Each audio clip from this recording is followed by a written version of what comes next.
Hey guys, welcome back to the channel. This is going to be a video covering the Simgot EW300 and the Kefine Delci AE. There's kind of a lot to pick up between the two IEMs when you're A and B testing these. This isn't going to be a full review of either of them, but I do want to kind of share with you guys where I'm putting these on the wallhack certified tier list and why.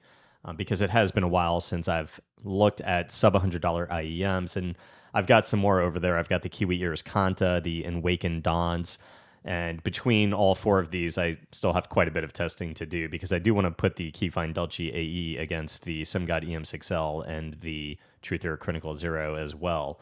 But the Kefine Delci AE is going to be scored a B. The Simgot EW300 is going to be scored a C+, bordering B-. And I do think the Delci as well will border the B-.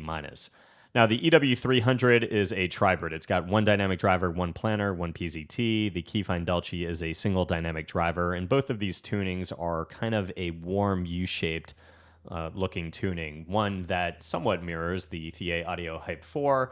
The Kefine Delci I do prefer with the silver nozzle. The gold nozzle will essentially boost up that 2 to 4K region a little bit, the upper mids, and in-game it does boost a few things in terms of certain audio cues, but the gunfire makes it a little bit more overwhelming, like we looked at today on the Sonyo, that video that was posted earlier today. Now, the Simgot EW300, I think, is a very smooth, warm U-shaped listening experience, one that is quite fun. It's awesome for music. I can see why a lot of people like it for that purpose. I think the Delci AE really brings a lot at this price point for a set with pretty good technicalities as well, good imaging, good soundstage at this respective price point. Now, between the two, when you're A and B testing, it really shows you the minutia of what goes into the analysis for a competitive gaming IEM. The reason why the Delci AE scores quite a bit higher than the EW300 is it's got better separation and layering, it's got better imaging, it's got a better soundstage, and it also does have, I think, better depth perception. When it comes to the Simgot EW300, when you take this into Valorant and you swap to the Kefine Delci AE, one thing that becomes very apparent is some of the sub-bassy, mid-bassy things have a bit of bloom to them, and that bloom causes a little bit of distortion in the horizontal depth perception as well as at a distance.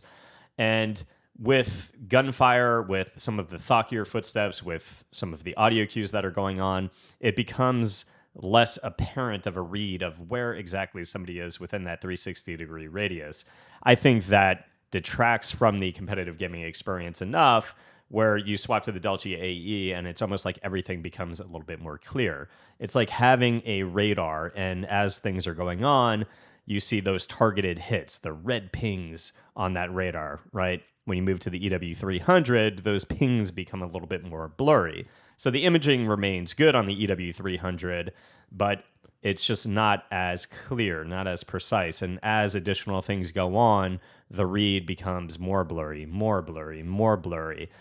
So the Delci AE just wins flat out for Valorant. I do think that the verticality is also more apparent. So as you are rotating around the map in certain areas where people have a height advantage, like somebody's in window, it becomes much more apparent that somebody is over your head or under you on the Kefine Delci AE. Now, one of the biggest impacts is there is in that 2 to 4K region a little bit of a boost on the Simgot EW300. You guys can see it on the graph, and that does affect the upper mids with a lot of gunfire. In Apex Legends, it will affect things like the alternator, the 301, the flatline, even the prowler. A lot of things, a lot of gunfire in Apex is just impacted by that region. And that gunfire during gunfights will, again, occlude the things that are happening around you. A and B testing both of these side by side, you begin to understand that things just sound more clear within the space. Again, those targeted hits are much more apparent. The depth read is better. The imaging read is better. And the separation, as like a lot of things are going on with the EW300, it's very hard to focus on like some of the same audio cues that are going on at the same time. Like if two people are in a building and they're making the same audio cue, the same footsteps, the same slide audio cues, coming through at the same frequencies. It's very hard.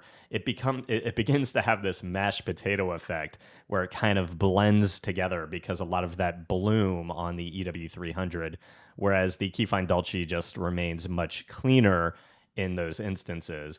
I found the EW300 to not really work great for Call of Duty because the gunfire is elevated, and when you do become cracked and that occlusion comes, it's just very hard. Again, too much of a mashed potato effect. It's very hard to get a read on anything that's happening around you.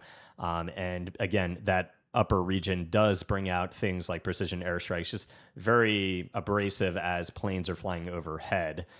So the imaging, like the reason why it makes the list is the imaging is quite good. It's just that bloom detracts from the experience, and you might be able to tip roll, you might be able to EQ a little bit and resolve that to a great extent. But just out of the box with the red nozzle was better than the pink nozzle in my testing. But the red nozzle does fall behind in the areas of separation, layering, depth perception, overall imaging with precision. And because of that, it will fall into a C+. I think it's like almost right there at a B-. But again, when too much is going on, it just fumbles.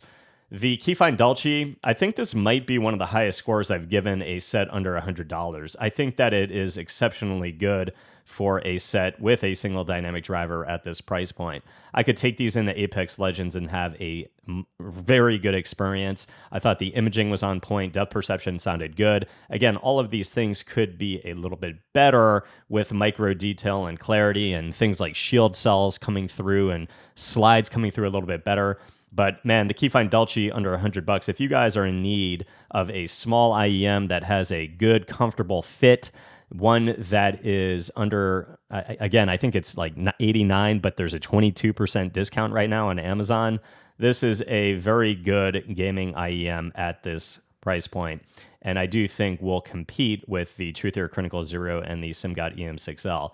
Again, I want to do more testing because I'm rating it so highly right now in my mind. I want to A and B test it with the Truth Theory Critical Zero and the EM6L to see if it pulls ahead of both. But I do think right now it's got a very strong chance of doing that. I'm going to test the Kiwi Ears Kanta. I'm going to test the Awakened Dawns and see how those are and see which one out of this budget grouping will pull ahead. But right now, the Kefine Delci AE is a very strong contender and a very solid performer for everything I've heard so far in Call of Duty, Apex, and Valorant.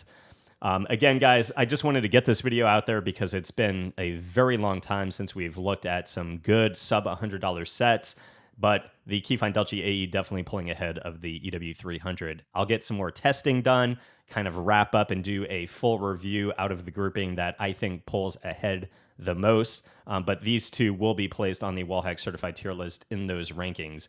B somewhat bordering a B-, and then C+, somewhat bordering a B-. That's going to be it for this one, though, guys. Just wanted to get that out there because I know a lot of you guys have been waiting for some budget-friendly sets, but we'll get some more details out of all of these sets in the near future. I hope it helped, guys. If it did, please leave a sub to the channel. See you guys in the next review. Peace.